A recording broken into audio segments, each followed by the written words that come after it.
दिवस के उपलक्ष्य में आज के इस व्याख्यान में हम आपका स्वागत अभिवादन करते हैं। हम जानते हैं कि 14 सितंबर हिंदी के लिए एक अत्यधिक महत्वपूर्ण दिवस है। एक ऐसी तिथि है जिस दिन संविधान के अंतर्गत हिंदी को राजभाषा घोषित किया गया और उसके कार्यान्वयन के लिए, प्रयोग अनुप्रयोग के लिए बहुत से प्रावधान भी किए गए। हिंदी को कैसे गति प्रदान की जाए, हिंदी को कैसे जन सामान्य से जोड़ दिया जाए, हिंदी शासन प्रशासन की भाषा बने, हिंदी को हम ज्ञान विज्ञान की, तकनीक और प्रौद्योगिकी की भाषा बनाएं, हिंदी का कार्यान्वयन सुनिश्चित करें, वह मनोरंजन के क्षेत्र में, वह चिकित्सा के क्षेत्र में, वह न्याय के क्षेत्र में और इसी तरह विज्ञान के अनेक अनुशासनों में उसका प्रयोग हो, उसको आत्मसात किया जाए और किसी भी स्वतंत्र राष्ट्र की अस्मिता की पहचान उसकी भाषा होती है। इसलिए कश्मीर से कन्याकुमारी तक सर्वाधिक प्रयोग में आने वाली, संवाद और संपर्क में आने वाली भाषा हिंदी है और हिंदी में हम अपनी संस्कृति का प्रतिबिंबन देखते हैं। हिंदी चाहे साहित्य की भाषा हो या साहित्येतर अनुशासनों की भाषा हो, उसे अद्यतन अधुनातन उपकरणों की भाषा बनाया जाए, उसे तमाम तरह के वित्त, वाणिज्य, बैंक, बीमा या और इसी प्रकार के क्षेत्र हों, शिक्षा का माध्यम बनाया जाए। उच्च शिक्षा के क्षेत्र में हिंदी में तमाम तरह की पाठ्यचर्या, पाठ्य सामग्री, पाठ्य पुस्तकें, संदर्भ ग्रंथ उपलब्ध कराए जाएं, जिसके कारण इस पूरे देश का विश्व मंच पर प्रतिनिधित्व करने वाली भाषा एक हिंदी भाषा बन जाए और यह एक प्रकार से स्वीकृति हो कि भारत की एकाधिक भाषाएं राष्ट्र की भाषाएं हैं। हिंदी राष्ट्र की वही भाषा है जो पूरे देश के नागरिकों में सर्वाधिक प्रयोग में लाई जाती है। जब हम स्वतंत्र हुए सन 1947 में, तो हमारा सबसे बड़ा संकट यही था कि देश को किस भाषा में चलाया जाए। दुर्भाग्य से हमने लंबी परतंत्रता देखी, गुलामी देखी। मध्यकालीन भारत मुगलों द्वारा काबिज था और मुगल शासकों ने एक के बाद एक भारत की राजकाज की, कामकाज की, समस्त कार्यों के निष्पादन की भाषा उन्होंने पर्शियन को बना दिया था, फारसी को, और उर्दू अरबी को मिलाकर फारसी के साथ इस देश के शासन प्रशासन के कार्यों का निष्पादन किया जाने लगा था। हमारे देश के मध्यकाल के प्राचीन समय के जो कवि थे, उन्होंने हिंदी भाषा, उसकी बोलियों को साहित्य सृजन के माध्यम से बचाए रखा, जीवित रखा। अपने आश्रम में, अपने घर में, अपने आंगन में उन्होंने जो भी मुक्तक या प्रबंध काव्य लिखे, महाकाव्य लिखे, वो सब हिंदी की बोलियों में लिखित सृजनात्मक साहित्य है। उसकी लगभग 1100 वर्ष की परंपरा उसने हिंदी को जीवित रखा, हिंदी के प्रति जो श्रद्धा थी, जो सद्भाव थे, उनको बचा कर रखा। इन 18 बोलियों में हम देख सकते हैं कि अवधी, जिसमें तुलसीदास ने रामचरितमानस जैसा महाकाव्य दिया, ब्रज भाषा जिसमें सूरदास ने सूरसागर जैसा बृहत ग्रंथ दिया, और बहुत से रचनाकार मैथिली में विद्यापति ने प्रचुर मात्रा में साहित्य लिखा, और इसी तरह अष्टछाप के कवि, इसी तरह सूफी कवि, संत कवि, ये सब हिंदी भाषा में राम काव्य, कृष्ण काव्य, ये तमाम तरह की सृजन धर्मिता का निर्वाह करते रहे।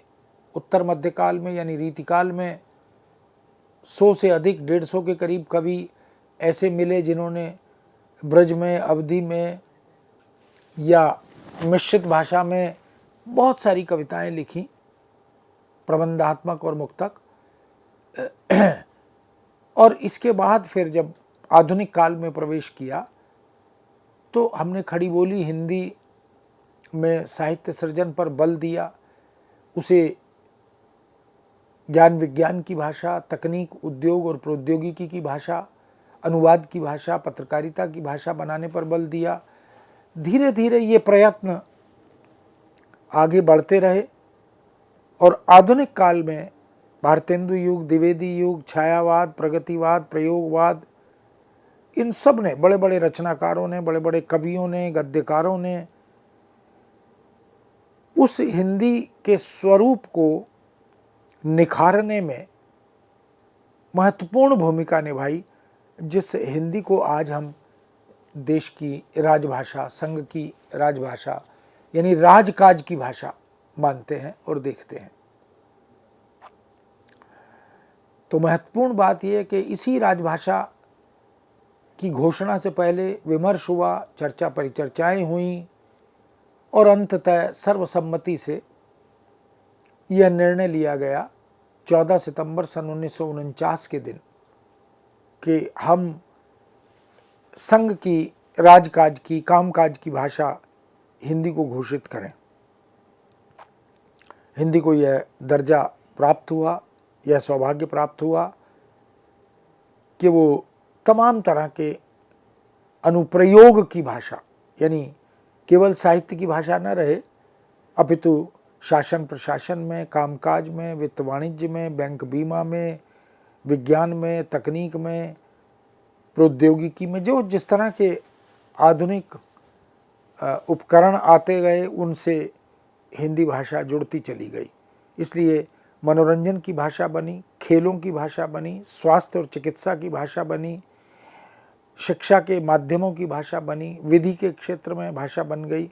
ऐसे करते करते हम देख सकते हैं कि आज राजभाषा हिंदी के संवैधानिक प्रावधानों का ये प्रतिफल है कि आज MBBS भी हिंदी में हो रहा है, आज MBA भी हिंदी में हो रहा है, आज विधि के जो समस्त पाठ्यक्रम हैं, चाहे वो LLB हो, LLM हो, PhD हो, ये सब भी हिंदी में लेखन के अवसर हमारे विद्यार्थियों और शोधार्थियों को प्राप्त हो रहे हैं।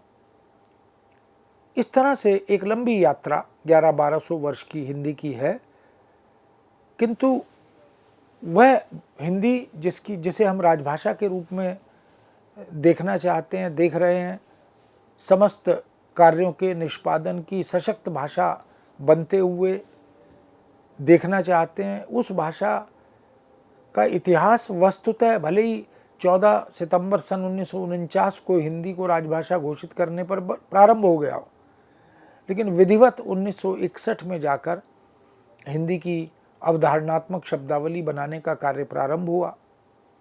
CSTT यानी वैज्ञानिक एवं तकनीकी शब्दावली आयोग का गठन हुआ और उसने इस दिशा में युद्ध स्तर पर कार्य किया, और उसी का परिणाम है कि अवधारणात्मक शब्दों को यानी पारिभाषिक शब्दों के निर्माण की ये एक सुदीर्घ संपदा हिंदी के पास आ गई। लगभग 9-9.5 लाख पारिभाषिक शब्द हिंदी ने बना लिए।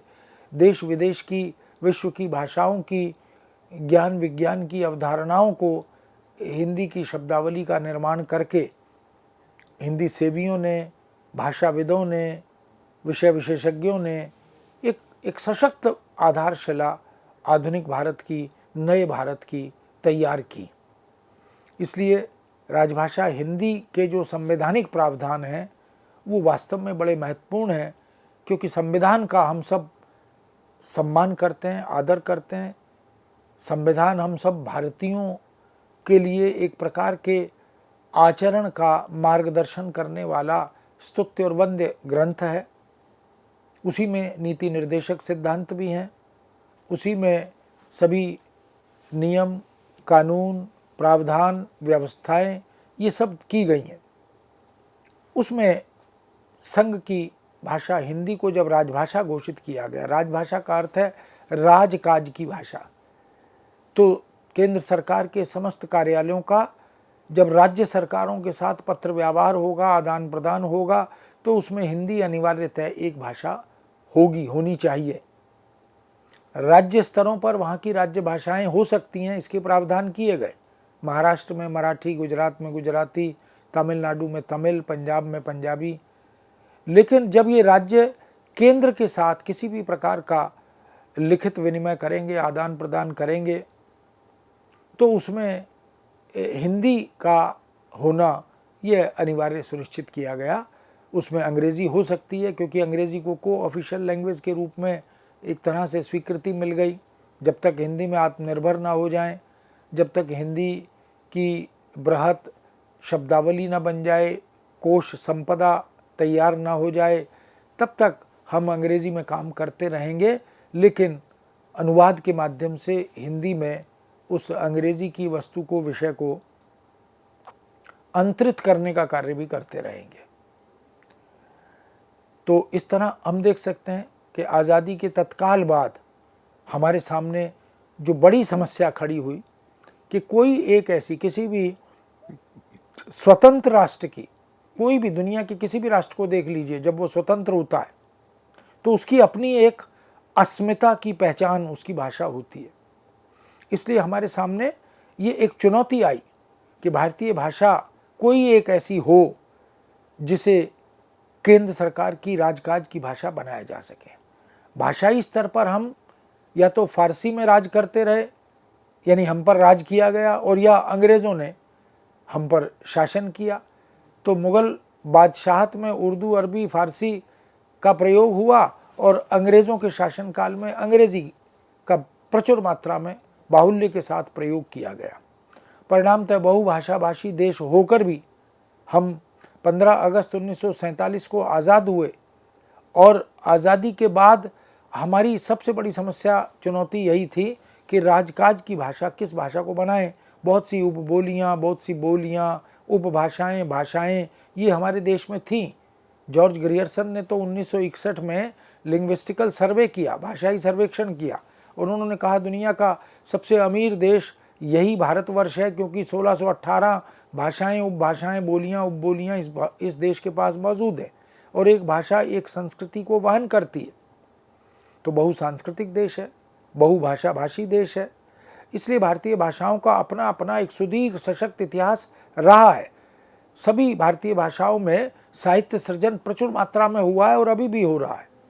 मौखिक और लिखित साहित्य की एक विलक्षण परंपरा भी इन सभी भारतीय भाषाओं के पास मौजूद थी, अभी भी है, और उसमें भी निरंतर कार्य हो रहा है। साहित्य की भाषा, प्रशासन की भाषा, इन सब में अंतर तो होता ही है, दोनों एक ही नहीं हो सकती। हम किसी भी राष्ट्रीय समाचार पत्र में देखें कि अनुशासन के आधार पर एक ही भाषा, यानी हिंदी का अखबार है, समाचार पत्र है, लेकिन उसी समाचार पत्र के अंतर्गत खेल की भाषा हिंदी अलग है, बाज़ार की भाषा हिंदी अलग है, मनोरंजन की भाषा हिंदी अलग है, साहित्य की, विज्ञान की, और इसी तरह संस्कृति की, तमाम तरह के अनुशासनों की भाषा, उसकी शब्दावली में अंतर आता है, उसके विन्यास में अंतर आ जाता है। तो बोलचाल की भाषा अलग तरह की भाषा होती है। अगर कोई भारतीय नागरिक किसी भी भाषा में क्षेत्रीय दबाव या प्रभाव से भाषा का और शब्दों का प्रयोग करता है तो वह क्षम्य है। भाषा विज्ञान तकनीक की भाषा हो सकती है, भाषा विज्ञान की भाषा, लेकिन सामान्य बोलचाल की भाषा तकनीकी नहीं होती। इसलिए विश्व इस बात का साक्षी है कि अनुप्रयोग की भाषा, तकनीक, विज्ञान, प्रौद्योगिकी की भाषा, कंप्यूटर, मशीन आदि की भाषा या कृत्रिम मेधा की भाषा, आजकल आर्टिफिशियल इंटेलिजेंस का युग भी है, इसलिए भाषा साहित्यिक या बोलचाल की भाषा से भिन्न होती है। ये जो तकनीकी भाषा है, प्रयोग अनुप्रयोग की भाषा है, ये सामान्य बोलचाल की भाषा से भिन्न होती है। और अनुप्रयोग की भाषा अवधारणात्मक शब्दों पर आधारित होती है, पारिभाषिक शब्दों पर निर्भर करती है, और ये पारिभाषिक शब्द एकार्थी होते हैं, ये द्विअर्थी या बहुअर्थी नहीं हो सकते। इसलिए एक रूपी होते हैं, एकार्थी होते हैं। इन शब्दों में स्रोत भाषा की अवधारणा को विधिवत उपस्थित या अंतरित किया जाता है। इन शब्दों के निर्माण के अपने कुछ सिद्धांत होते हैं, और ये शब्द अधिकांशतः कृत्रिम होते हैं, गढ़े गए होते हैं, बनाए गए होते हैं। इसलिए ये प्रतीत होता है कि कठिन है, लेकिन कठिन होते नहीं। कठिनता या सरलता भाषा के साथ संबद्ध नहीं होती। परिचय और अपरिचय भाषा की पहचान होती है, शब्दों की पहचान होती है।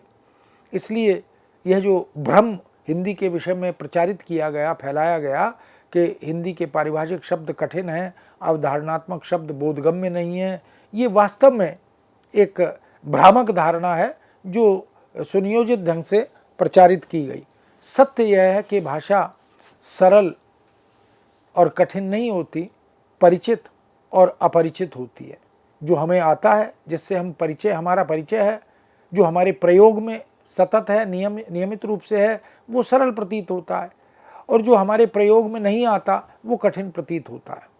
इसलिए हिंदी की शब्दावली को कठिन या दुरूह कहकर उसकी उपेक्षा करना यह एक प्रकार से राष्ट्रद्रोह है। ये भारत सरकार ने जो शब्दावली का निर्माण किया और जो शब्दावली अभी भी निर्मित हो रही है, उसका मूल कारण है कि हमारे पास ये जो विश्व की अवधारणात्मक शब्दावली है, उसके समतुल्य या सममूल्य शब्द नहीं थे। हम उनको निरंतर बना रहे हैं। वैज्ञानिक और तकनीकी शब्दावली आयोग इसमें राष्ट्रीय अंतर्राष्ट्रीय महत्व का प्रदय कर रहा है। इसलिए न जाने कितने विद्वान इस विषय में कार्यरत हैं। बहुत से लोग अज्ञानता के कारण, अबोधता के कारण जन सामान्य के बीच किसी मंच पर खड़े होकर यह कह देते हैं कि हिंदी की शब्दावली बोलचाल की होनी चाहिए, या वो कठिन है, उसे सरल होना चाहिए। वस्तुतः वो उन्हें इस बात का बोध ही नहीं है कि तू, तुम और आप में अंतर होता है। किसे तू कहना है, किसे तुम कहना है, किसे आप कहना है, इसका अंतर प्रयोक्ता को उसके अभ्यास और अनुभव से ज्ञात होता है। वो नहीं जानते कि वैचारिक और औपचारिक और अनौपचारिक दो रूप भाषा के होते हैं। वो ये भी नहीं जानते कि किसी भी भाषा में यदि किसी मित्र को संबोधन करना है, पत्र लिखना है, माता पिता को पत्र लिखना है, भाई बहन को पत्र लिखना है, तो उनमें भी अंतर होता है। इसलिए औपचारिक और अनौपचारिक, यही कारण है इसके अंतर को समझे बिना हम लोग कठिन और सरल जैसी बात कह देते हैं। जबकि अधिकारी या कर्मचारी को लिखे जाने वाले पत्र की भाषा में नितांत औपचारिकता होती है, होनी चाहिए। इसीलिए वह भाषा भिन्न होती है, उसकी अपनी एक मर्यादा होती है, उसकी अपनी एक गरिमा होती है, और हर अनुशासन की अपनी एक भाषिक पहचान, एक अस्मिता होती है, मर्यादा होती है। आपस में विनिमय से उसे तोड़ा नहीं जा सकता। हम सब्जी बेचने वाले की, रिक्शा चलाने वाले की भाषा, या रद्दी बेचने वाले की भाषा, या प्रेमी प्रेमिका की भाषा, या कंप्यूटर की भाषा, गणित की भाषा, ये पूरे विश्व में भिन्न भिन्न होती हैं। हम इन्हें एक नहीं कर सकते। इसलिए अनुप्रयोग की भाषा, विभिन्न अनुशासनों की भाषा कभी भी एक सी नहीं होती, हो भी नहीं सकती। ये भ्रम हमें अपने मनोमस्तिष्क से निकालना चाहिए।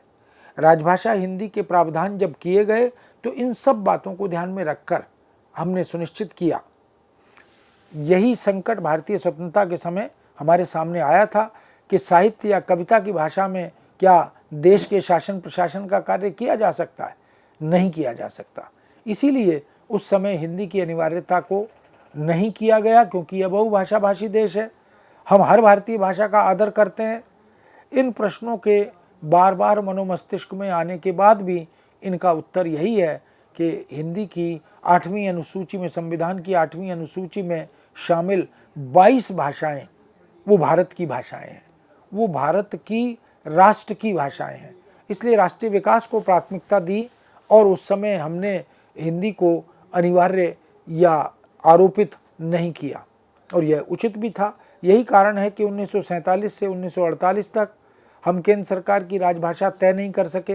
विमर्श और चर्चा परिचर्चाओं के बाद हमारे चिंतकों, विचारकों ने, भाषाविदों ने, भविष्य वक्ताओं और दृष्टाओं ने 14 सितंबर 1949 को हिंदी को केंद्र सरकार की राजभाषा घोषित किया, किंतु मजबूरन अंग्रेजी की बैसाखियाँ भी पकड़नी पड़ी, क्योंकि हिंदी के पास अपनी अवधारणात्मक शब्दावली प्रचुर मात्रा में नहीं थी। प्रशासन शासन हेतु कार्य करने की भाषा, उसका विन्यास, उसका व्याकरण नहीं था। अनुप्रयोग का अनुभव ज्ञान नहीं था, क्योंकि इससे पहले फारसी में और अंग्रेजी में काम होता रहा। उपन्यास कहानी की भाषा यह तो थी, कविता की भाषा तो थी, लेकिन उसमें शासन नहीं चल सकता था। परिणामतः अंग्रेजी सह राजभाषा बनाई गई। इस दृष्टि से यदि कहें कि आज शासन प्रशासन पर अंग्रेजी का बड़ा उपकार है तो संभवतः गलत ना होगा, क्योंकि हमने अंग्रेजी शब्दावली की तर्ज पर उसकी अवधारणा को केंद्र में रखकर, ध्यान में रखकर हिंदी के शब्द बनाए, हिंदी के शब्द गढ़े। ये शब्द जो पारिभाषिक हैं, जिनकी अपनी एक परिभाषा है, जो एकार्थी हैं, जो निर्विकल्प हैं, उनका कोई दूसरा विकल्प नहीं है। उनमें लक्षणा और व्यंजना का प्रयोग नहीं होता, वो अभिधात्मक हैं, इसीलिए एकार्थी हैं। इसलिए हमारे पास अच्छी खासी अंग्रेजी हिंदी, हिंदी अंग्रेजी प्रशासनिक शब्दावली आज उपलब्ध है। बृहत आकार में वैज्ञानिक और तकनीकी शब्दावली आयोग ने समतुल्य अंग्रेजी के समतुल्य हिंदी शब्द और हिंदी के समतुल्य अंग्रेजी शब्दों का निर्माण किया और उसे शब्दावली की रूपरेखा के साथ तैयार किया। प्रारंभ में उन शब्दों के निर्माण के सिद्धांतों की विस्तृत विवेचना भी भारत सरकार ने की है। आज यदि हम हिंदी अनुप्रयोग को लेकर चलें तो उसका मूल कारण यही है कि लगभग आज 8 दशक की आज़ादी हम देखने जा रहे हैं, यानी 78 साल से ज़्यादा समय हो गया और हमें देश की अनेक प्रतिभाओं को बचाना है, तो हमें अपनी भाषाओं में उन्हें स्थान देना होगा। बहुत सी प्रतिभाएं, बहुत सी मेधाएं, बहुत से कौशल दूसरे देशों में शिक्षा यहाँ से अर्जित की और दूसरे देशों में चले गए और अपनी प्रतिभाओं से वहाँ के देश और लोगों को उपकृत कर रहे थे। भाषाविदों की भी कोई कमी इस देश में नहीं रही। समस्या तो यह बनी कि भिन्न भिन्न अनुशासनों के स्थापित विद्वान अपनी अपनी पटरी पर खूब काम करते रहे। भाषाविद अपनी अपनी पटरी पर भाषा के विकास विस्तार में लगे रहे, साहित्यकार साहित्य के सृजन में लगे रहे, और जो फिजिक्स, केमिस्ट्री, मैथ्स आदि उन तकनीकी विषयों में काम कर रहे थे, विद्वत्ता के साथ शिक्षण प्रशिक्षण कर रहे थे, वो प्रकांड विद्वान भौतिक, रसायन, गणित तो जानते थे लेकिन हिंदी नहीं जानते थे, और जो हिंदी जानते थे वो इन विषयों को नहीं जानते थे। इसलिए हिंदी या भारतीय भाषाओं के आधिकारिक विद्वान जो भी थे वे भाषाओं की दिशा में काम करते रहें, उन्हें अन्य विषय भी हिंदी में लाने का अवसर मिले। इन सब के लिए संविधान में राजभाषा हिंदी के प्रावधान किए गए।